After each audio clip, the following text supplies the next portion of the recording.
नमस्कार विद्यार्थियों, मैं धीरज कुमार गुप्ता, सहायक आचार्य हिंदी, राजकीय महाविद्यालय कामा। आप सभी का हिंदी की ऑनलाइन शिक्षण कक्षाओं में स्वागत करता हूं।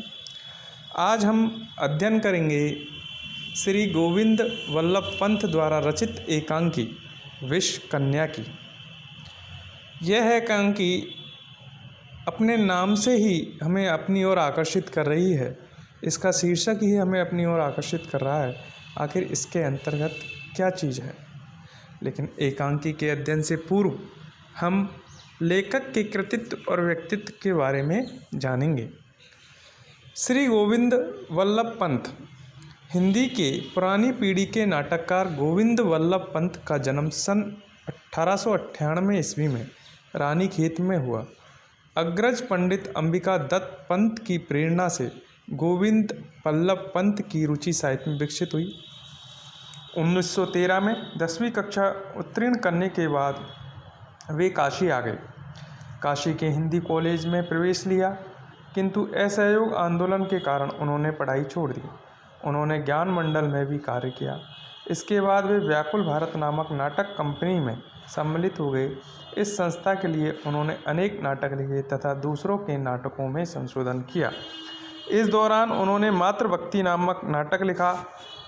हर वर्ष तक वहाँ काम करने के बाद वे रानीखेत आ गए, अध्यापन कार्य करने लगे। वे राधेश्याम कथावाचक के संपर्क में भी आए। उन्होंने रंगमंच का व्यवहारिक अनुभव बढ़ाया। उनके साथ वे बम्बई चली गए। पृथ्वी थिएटर्स के लिए उन्होंने अहंकार नामक नाटक लिखा। उन्होंने दिल्ली आकाशवाणी के संगीत नाटक विभाग में भी काम किया। काशी में प्रसाद जी के संपर्क में आए। 1919 में प्रसाद जी की प्रेरणा से आरती नामक काव्य संग्रह प्रकाशित किया। उन्होंने कहानियाँ भी लिखी। एकादशी, संध्या प्रदीप नामक एकांकी संग्रह प्रकाशित हुए। उन्होंने प्रतिभा, मदारी, तारिका, अनुरागिनी, एकछूत, अमिताभ, नूरे जहां, चंद्रकांत, नौजवान आदि उपन्यासों की रचना भी की।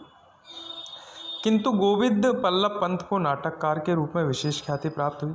उनके नाटकों का मूल तत्व संघर्ष है और वे मानवीय मनोभावों का बड़ा सूक्ष्म चित्रण अपने नाटकों में करते हैं। उनके नाटकों में घटनाक्रम बहुत सहजता से धीरे धीरे खुलता है।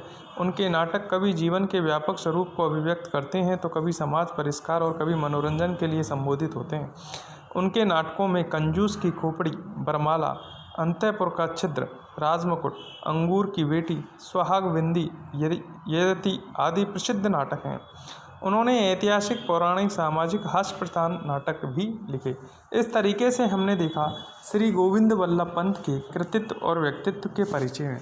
अब हम सारांश रूप में या प्रस्तावना के रूप में हमारा जो अध्ययन का विषय है विष कन्या एकांकी, उसके बारे में जानते हैं। यह एक ऐतिहासिक एकांकी है। इस स्थिति में इस एकांकी में लेखक ने विष कन्या बनाने की प्रक्रिया को आधार बनाया गया है। यह एक ऐतिहासिक तथ्य है कि शत्रुओं से बदला लेने के लिए रूपवती बालिकाओं को बचपन में ही विष दे देकर विष कन्या के रूप में विकसित किया जाता था। इन बालिकाओं को संगीत, साहित्य, राजनीति, कूटनीति आदि की शिक्षा दी जाती थी। समय की आवश्यकता पर ऐसी विष कन्या का उपयोग शत्रु की हत्या करने के लिए किया जाता था। अपराजिता ऐसी ही निपुण विष कन्या है। वह चंद्र विजय का हृदय जीतकर उसका सबसे बड़ा स्वप्न बन जाती है, किंतु समय रहते चंद्र विजय सावधान हो जाता है और अपराजिता की हत्या कर शत्रु पर विजय प्राप्त करता है। एकांकी में लेखक ने अपराजिता के जीवन की त्रासदी का मामूली चित्रण किया है। उसे जिस कार्य के लिए तैयार किया गया वह उसे पूरा न कर सकी। इस एकांकी की भाषा बहुत ही प्रभावशाली है। इस प्रकार हमने देखा कि किस प्रकार प्राचीन समय में विष कन्याओं का निर्माण होता था। शेष अध्ययन हेतु मैंने आपको ये डाला है, आप इसका अध्ययन करें। उसके बाद समीक्षात्मक रूप में मैं आपको एकांकी के बारे में समझाऊंगा। आज के लिए इतना ही, शेष कल। धन्यवाद।